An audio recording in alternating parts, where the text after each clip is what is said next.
Hello, friends and well wishers of RKS Apex. Once again, welcome to our RKS Apex YouTube channel.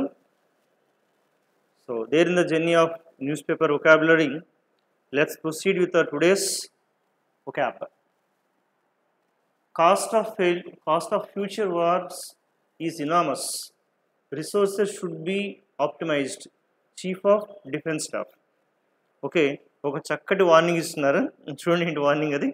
C cost of future wars అంటే రాబోయే యుద్ధాలు ఎలా ఉంటాయంటే is ఇనామస్, చాలా భారీ మొత్తంలో ఉంటుంది అంతా కూడా. అంటే రాబోయే యుద్ధాలు చిన్న చిన్న యుద్ధాలు కాదు, చాలా పెద్ద పెద్ద యుద్ధాలు వచ్చే అవకాశం ఉంటుంది. అందులో ఏం చేయాలి? రిసోర్సెస్ షుడ్ బి ఆప్టిమైజ్డ్, అంటే మనకున్నటువంటి రిసోర్సెస్ని కొంచెం బాగా ఉపయోగించుకోవాలి. అంటే చాలా చక్కగా ఉపయోగించుకుంటూ ఒకవేళ యుద్ధం సన్నద్ధమైతే కనుక, యుద్ధం వస్తే కనుక దాన్ని తట్టుకునేందుకు కూడా రెడీగా ఉండాలని చెప్తున్నారు అంతా కూడా. సో హియర్ ద వర్డ్ ఇనామస్, ఈ వర్డ్ ఏం పలకాలి? ఇనామస్ అన్నారు. అంటే ఏంటి? ఎక్స్ట్రీమ్లీ లార్జ్, చాలా ఎక్కువగా అని అర్థం అనమాట ఇక్కడ enormous. Okay, right right right. దీన్ని ఎలా యూజ్ చేయొచ్చు అంటే కనుక, so enormous help, card, house, support, sum, ఇట్లా అంతా కూడా. For example, during the elections TDP received enormous support from the people, అంటే చాలా పెద్ద మొత్తంలో వాళ్ళకి చక్కటి మద్దతు లభించింది, ఎక్కువగా మద్దతు లభించింది. ఇనామస్ సపోర్ట్, ఇలా ఇనామస్ చాలా రెగ్యులర్గా వాడే పదం అండి ఇది. Right. Next one, he earns an enormous salary, అంటే అతనికి చాలా హ్యాండ్సమ్ శాలరీ వస్తుంది, అంటే మంచి శాలరీ, అతను మంచి package, LPA lakhs per annum చక్కగా బాగా వస్తుందని చెప్పడం అన్నమాట ఇక్కడ. He earns an enormous salary. Teaching has brought me enormous enjoyment, అంటే టీచింగ్ అనేది నాకు చాలా ఎక్కువ ఆనందాన్ని తెచ్చిపెడుతుంది. Of course it's really true. And moreover I feel proud to be a teacher because you know pretty well, teaching is such a profession which creates all other professions, be it a doctor, lawyer, engineer, then all are produced by a teacher itself. So teaching is such a profession which creates all other professions. So teaching has brought me enormous enjoyment. Congress curbed rights during emergency, has no right to speak for constitution. PM. ఇక ఎప్పుడు చూసినా మనం పవర్లో ఉన్నటువంటి party, opposition party ఒకళ్ళ మీద ఒకళ్ళలాగా విసురుకుంటుంటారు కదా. So now let us look at Mr. Narendra Modi, RPM, what he says. He says here, Congress curbed rights during emergency, అంటే ఎమర్జెన్సీ టైంలో, అంటే ఎమర్జెన్సీ అంటే అత్యవసర పరిస్థితి ఎప్పుడు వచ్చింది? అరౌండ్ 1975లో వచ్చింది. Okay, has no right to speak for constitution, ఈ కాంగ్రెస్కి ఈ రాజ్యాంగం గురించి మాట్లాడే అర్హత లేదు అని చెప్పేస్తున్నంత కూడా. ఓకే, ఇక్కడ CURB కర్బ్ అంటే ఏంటి? కర్బ్ అంటే కనుక అదుపులో పెట్టు, కంట్రోల్ చేయడం. వీళ్ళు ఏమంటారు? మనుషులకు ఉండాల్సిన రైట్స్ ఏవైతుందో ఆ హక్కులన్నీ కూడా వాళ్ళప్పుడు అదుపులో పెట్టేస్తారు, కంట్రోల్ చేసేస్తారు, అణిచివేస్తారని చెప్తున్నారు అంతా కూడా. ఓకే, అందువల్ల మీకు ఇప్పుడు రాజ్యాంగం గురించి మాట్లాడే అర్హత లేదు అని చెప్తారు అంతా కూడా mister Narendra Modiji. See we will have to curb expenses. మన ఎక్స్పెన్సెస్ మరీ ఎక్కువైపోతున్నాయి అబ్బా, అంటే ఎక్స్పెన్సెస్ అంటే తెలుసు కదా, ఖర్చులు ఎక్కువైపోతున్నాయి, కొంచెం కంట్రోల్ పెడితే మంచిది. So we will have to curb expenses. He needs to learn to curb his temper, and మాటికి అతను కోపం వస్తుంది, కొంచెం అది కంట్రోల్లో పెట్టుకుంటే మంచిది అనుకుంటా. సో అది అవసరం ఉంది అతనికి. He needs to learn to curb his temper. Temper అంటే కనుక అంటే కోపం వచ్చినట్టు ఒక స్వభావం, ఆ కోపాన్ని అతను కంట్రోల్లో పెట్టుకుంటే బాగుంటుంది. ఇక్కడ నీడ్స్ అంటే కంట్రోల్ పెట్టుకోవాల్సిన అవసరం ఉంది అని చెప్తున్నారు అంతా కూడా. క్లియర్? So curb. ఎందుకు ఇక్కడ PM ఏం చెప్తున్నారు?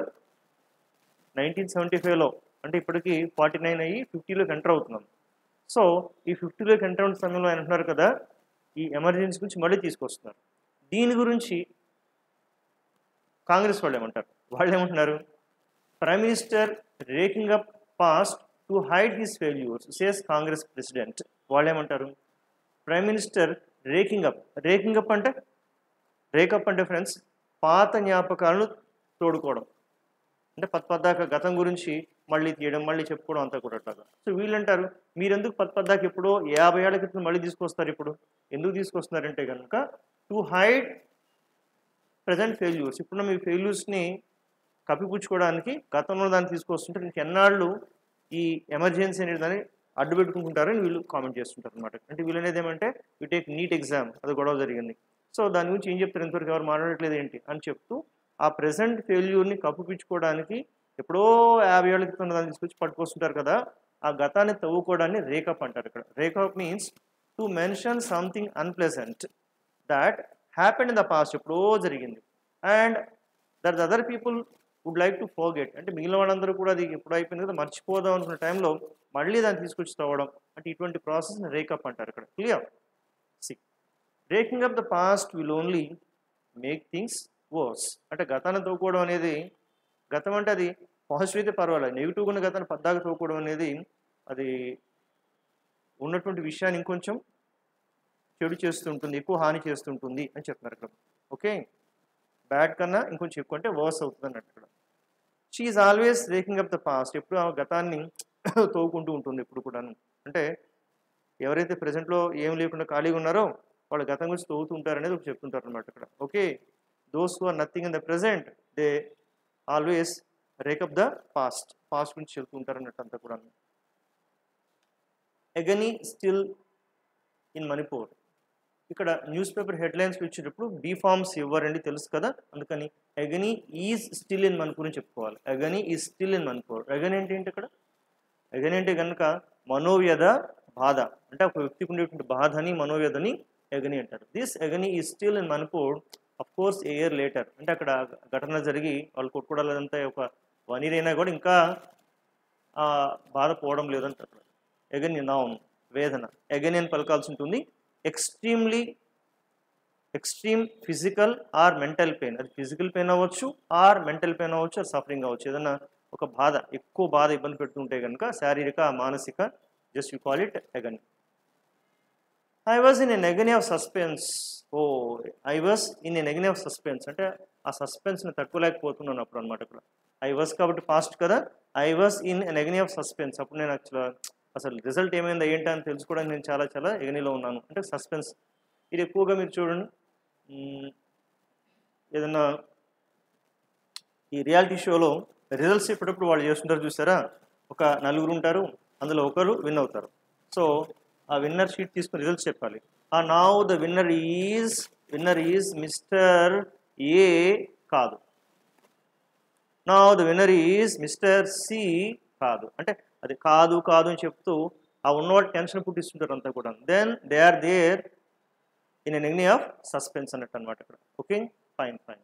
Hello, don't prolong the agony, just tell me the result. అలా ప్రొలాంగించగా దాన్ని సాగదీక, ఏదో చెప్పారా తొందరగా ఉందో పోయిందో ఏదో ఒకటి, ఎందుకు అలాగా? అలా ఎగనీ అంటే కనుక ఒక రకమైనటువంటి వేదన, బాధ అని కూడా చెప్తుంటారు. Clear? Next, speaker poll. Congress pits Suresh against Om Birla. Okay, pits Suresh against Om Birla అంటే ఇక్కడ పిట్ సంబడి అగెయిన్స్ట్ అంటే కనుక ఎవరైనా ఒకరిని పోటీలో పెట్టాం. అక్కడ contest against somebody or something else. ఇక్కడ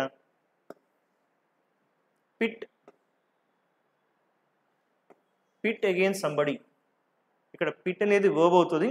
యాక్చువల్గా పిట్ అనేది మనకు నౌన్ కూడా ఉంటుంది, మీకు తెలుసు, గొయ్యి, గుంత అంటే దాన్ని పిట్ అంటారు, అది నౌన్ పరంగా.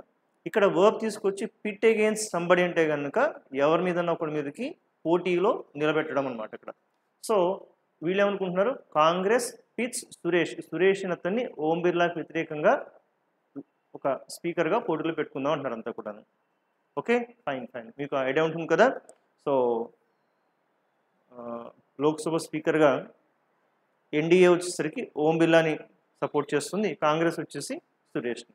జనరల్గా ఇది ఇరు పార్టీలు ఏకాభిప్రాయానికి వచ్చి వెళ్తుంటారు, ఏకాభిప్రాయంతో అంటే ఒకే రకమైన అభిప్రాయంతో వెళ్తుంటారు. ఓకే, కానీ 50 సంవత్సరాల తర్వాత ఇప్పుడు ఎన్ని జరుగుతుంది?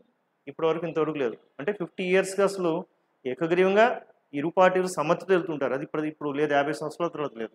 So Lok Sabha speaker poll after 50 years due to lack of consensus అంటే కనుక ఏకాభిప్రాయం అని అంతా కూడా. Clear? So lawyers and accountants felt that they are being pitted against each other. ఓహో, లాయర్స్ అకౌంటెంట్స్ వాళ్ళు అనుకుంటున్నారు కదా ఏమిది పోటీ ఎక్కువైపోతుంది, మనతో మనమే ఒకరితో ఒకరు పోటీ పడుతున్నాం కదా అనుకుంటున్నారు వాళ్ళు అక్కడ. So they are being pitted against each other. అంటే ఇతను ఒక లాయర్, ఇతను ఇంకో లాయర్, వీళ్ళే కొట్టుకుంటారు అంతా కూడా. ఇతను అకౌంటెంట్, వీళ్ళే పోటీ పడుతున్నారు అంతా కూడా. మనమే చేసుకుంటున్నాం కదా అని అనుకుంటున్నారు వాళ్ళంతా కూడా. So lawyers and accountants felt that they were being pitted against each other. It's a chance to pitch your wits against the world champions. What a lovely statement, చూడండి. It is a chance to pit your wits against the world champions. For example ఒక team తీసుకుందాం. ఇప్పుడు మనం ఈ T20 world కప్లో ఇంకొకరితో మనం పోటీ పడుతున్నాం కదా. సో ఈ విషయంలో ఏమవుతుందంటే కనుక మీ తెలివితేటలు ఏమైనా ఉన్నాయో వాటితో గెలవడం చూపించండి. ఇప్పుడు మీకు ఒక అవకాశం వచ్చింది. It is a chance to pit your wits అంటే మీ ఐడియాస్ అన్నీ కూడా, మీ తెలివితేటలన్నీ కూడా అదిగో వాళ్ళ మీద చూపించండి. ఇక్కడ ఎగ్జాంపుల్కి వరల్డ్ ఛాంపియన్స్ మీద చూపించమంటున్నారు. అదే ఎవరైతే సౌత్ ఆఫ్రికా, ఏ దేశం అయితే ఆ దేశం మీద. Okay, you are going to play a match against somebody. So it is a chance to pit your wits అంటే మీ తెలివితేటలని అక్కడ చూపించండి అని చెప్పడం అంతా కూడా ఇక్కడ. నెక్స్ట్ వన్, కన్సెన్సస్ అంటే కనుక ఏకాభిప్రాయము, సమ్మతి. He was the first to break the consensus and criticize the proposal. So he was the first to break the consensus.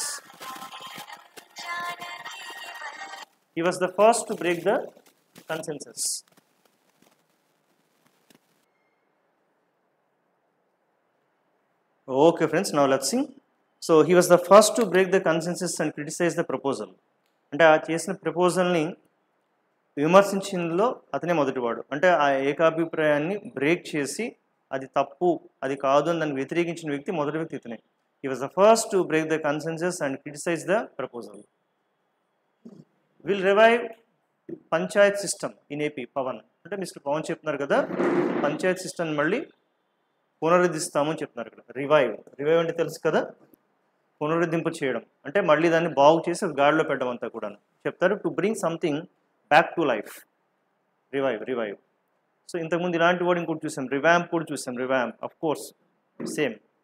My plants revived as soon as I give them some water. అంటే కొంత water అలా చల్లంగానే ఆ మొక్కలన్నీ మళ్ళీ తిరిగి జీవాన్ని పొందినట్టుగా తిరిగి వచ్చాయి అంతా కూడా. అంటే అప్పటిదాకా నీళ్లు 2-3 పోయలేదనుకుంటా అలా వాడిపోయి ఉన్నాయి. నీళ్లు పోసిన కొద్ది క్షణాలకు లేచి మళ్ళీ నుంచున్నాయి అంతా కూడా అక్కడ. So my plants revived as soon as I gave them some water. A hot shower and a cup of tea will revive you. మీరు చాలా అలసిపోయినట్టున్నారు కదా, వెళ్ళిపోయి కాస్త అలాగా హాట్ షవర్ కొంచెం స్నానం చేసి వచ్చి ఈ కప్పు టీ తాగండి చాలు, దాట్స్ ఎనఫ్, మొత్తం ఎనర్జీస్ లేసి వస్తాయి మీకు అన్నట్టుగా ఇక్కడ చెప్తున్నారు సరదాగా. So a hot shower and a cup of tea will revive you. This movie is intended to revive her flagging career. Flagging career అంటే వాళ్ళ కెరియర్ కాస్త ఊగిసలాడుతుంది, అటా ఇటా అంటే ఉంటుందా ఊడుతుందన్నట్టుగా ఉందన్నమాట అక్కడ. సో ఈ మూవీ మళ్ళీ తిరిగి ఎనర్జీస్ నింపడానికి ఉద్దేశంతో ఈ మూవీ చేయబడ్డది. దిస్ మూవీ ఈజ్ ఇంటెండెడ్ అంటే ఉద్దేశించబడ్డం. మనం ఇంటెన్షన్ అంటాం కదా, noun. What is your intention, ఉద్దేశం ఏంటి? ఇక్కడ ఇంటెండెడ్ వర్బ్ ఒకటి. సో ఈ మూవీ దానికి ఉద్దేశించబడ్డది. దేనికి? To revive her flagging career అంటే ఊగిసలాడుతున్న ఆవిడ కెరియర్ని నిలబెట్టడానికి, పునరుద్ధరింపు చేయడానికి ఈ సినిమా చేయబడ్డది అని చెప్పడం. Afghans storm into T20 world cup semis, Australia out. పోజిట్ అంటే ఆస్ట్రేలియా. సో స్టార్మ్ అంటే కనుక ఒక వర్బ్గా ఉంది, నౌన్గా ఉంది. ఇక్కడ వర్బ్గా స్టార్మ్ అంటే కనుక friends to go somewhere quickly and in an angry noisy way. అంటే కాస్త కోపంతో కొంత శబ్దం చేసుకుంటూ చకచకటకటగానే ఒక దానిలోకి వెళ్ళిపోవడం, అక్కడ స్టార్మ్. ఇంకోటి స్టార్మ్ అంటే కనుక తుఫాన్ వాడతారు అంతా కూడా. మీకు తెలుసు కదా, ఈ మధ్య ప్రైమ్ మిస్టర్ పవన్ కళ్యాణ్ మీద ఒక చిన్న పాజిటివ్ కామెంట్ చేశారు, మీకు గుర్తుంటుంది. ఇక్కడ అందులో ఏమన్నారంటే ఇతను ఉద్దేశిస్తూ ఇతను పవన్ అంటే గాలి కదా, ఇతను గాలి కాదు తుఫాన్ అని చెప్పారు అంతా కూడా. ఏమన్నారు ఇక్కడ చూడండి. సో ఏ పవన్ నహి ఏ ఆంధీ హై అని చెప్పారు ఇక్కడ.